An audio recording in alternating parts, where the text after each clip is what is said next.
Average में अगर हम बात करें क्वेश्चंस की तो अलग अलग तरीके के क्वेश्चंस आते हैं, लेकिन जैसा मैंने आपको बताया था कि फॉर्मूला एक ही यूज होता है एवरेज में, that is the total number of observations, the sum of all the observations divided by total number of observations, उसी से आपका एवरेज हमेशा निकलता है।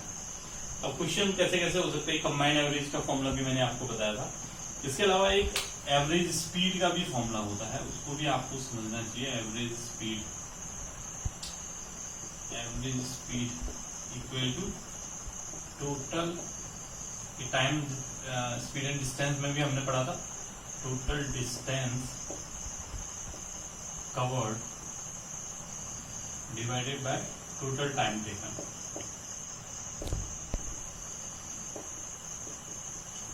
या अगर आपके पास, ये तो आपने टाइम स्पीड एंड डिस्टेंस में पढ़ा है, अगर आपके पास सपोज चलिए कि कोई ऑब्जेक्ट जो है वो फर्स्ट हाफ डिस्टेंस को x किलोमीटर पर आवर की स्पीड से कवर करता है और सेकेंड हाफ डिस्टेंस को y किलोमीटर पर आवर की स्पीड से ट्रेवल करता है, या आप ये कह सकते हैं कि वो पॉइंट A से पॉइंट B तक x किलोमीटर पर आवर की स्पीड से जाता है और B से A तक y किलोमीटर पर आवर की स्पीड से वापस आता है, तो उस केस में इंटायर जर्नी में जो उसका एवरेज स्पीड होगा that is 2xy upon x plus y kilometre per hour.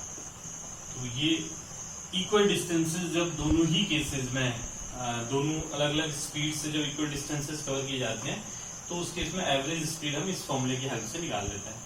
Otherwise average speed निकालने के लिए जो मेन फॉर्मूला रहेगा वो यही रहेगा, इसका यूज करके आप निकालेंगे total distance covered upon total time taken. तो ऐसे भी क्वेश्चंस आपके बन सकते हैं। इसके बाद जो मैं बात कर रहा हूँ अलग अलग तरीके के क्वेश्चंस जो एवरेज में बनते हैं, उसमें मैं यहाँ पे बात करूंगा एक ऐसे क्वेश्चन की कि जैसे suppose any cricket player making some runs in his different innings, and after 5 innings suppose his average is 55। मान लीजिए कि 5 इनिंग के बाद उसका जो एवरेज है रन का वो 55 रन है। अब हमें ये बताना है कि वो 6 इनिंग में कितने रन बनाए कि उसका एवरेज जो है वो 65 हो जाए।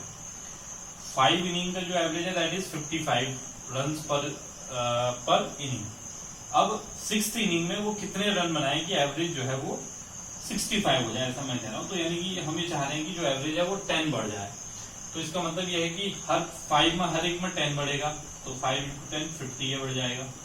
और इसके अलावा 55 तो है ही है, इसके अलावा जो उस वाली इनिंग का, उस 6th इनिंग का जो होगा 65 वो और ऐड हो जाएगा। तो टोटल कितना हो गया 5 + 5 10, 6 + 5 11 + 5 16 + 1 70, यानी कि उसको 6th इनिंग में 170 रन बनाने होंगे। 6th इनिंग में 5 इनिंग का 10 प्लस हो गया 50 ये बनाया उसने, ओके, प्लस 65 प्लस 65 50 एडिशनल बनेंगे।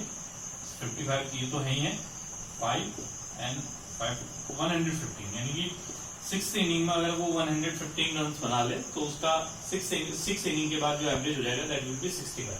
अब इसको आप कैसे समझेंगे, कुछ इस तरीके से कि उसने 5 इनिंग में 55 पर इनिंग के हिसाब से टोटल रन बनाए, 5 × 5 = 25, 5 × 5 = 25 प्लस 2 75। मान लीजिए उसने 6th इनिंग में x रन बना लिए, तो 275 प्लस x टोटल सम हो गया। इसको अगर आप डिवाइड करते हैं 6 से तो ये नए एवरेज के इक्वल हो जाएगा, यानी कि 65 के इक्वल।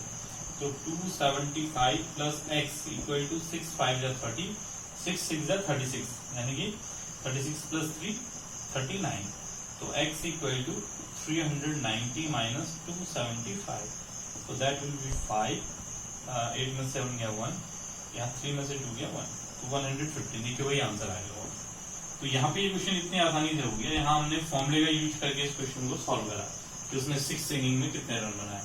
तो आपको क्वेश्चन को समझना होगा, समझना ज्यादा जरूरी है, क्योंकि हमने क्या करा यहाँ पे इसमें कि 1 2 3 4 5 और हर इनिंग में आपके 55 है। अगर हम एवरेज के हिसाब से बात करें तो 55 हर इनिंग में है। तो अगर आप इस हर 55 को 65 करना चाहते हैं, इसको भी 65 करना चाहते हैं, इसको भी 65 करना चाहते हैं, इसको भी 65 करना चाहते हैं, इसको भी 65, तो इसका मतलब हर एक में 10 आपके ऐड होगी। और जो 6th इनिंग है, अगर एवरेज 65 होना है तो इसमें तो 65 चाहिए ही चाहिए, तो प्लस 65 और हो जाएगा। तो ये सब ऐड हो जाएंगे इसमें 65 और ऐड हो जाएगा, तो अगर ऐड कर देंगे तो 115 आ जाएगा। तो इस तरीके से भी ऐसे क्वेश्चन को हम सॉल्व कर सकते हैं।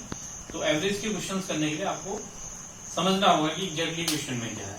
मैथ्स में किसी भी तरीके कोई भी चैप्टर का क्वेश्चन करे तो समझ में आना बहुत जरूरी है। सबसे पहले उसका कंसेप्ट समझना, कंसेप्ट समझ आ गया तो क्वेश्चन फिर आप अपने आप ही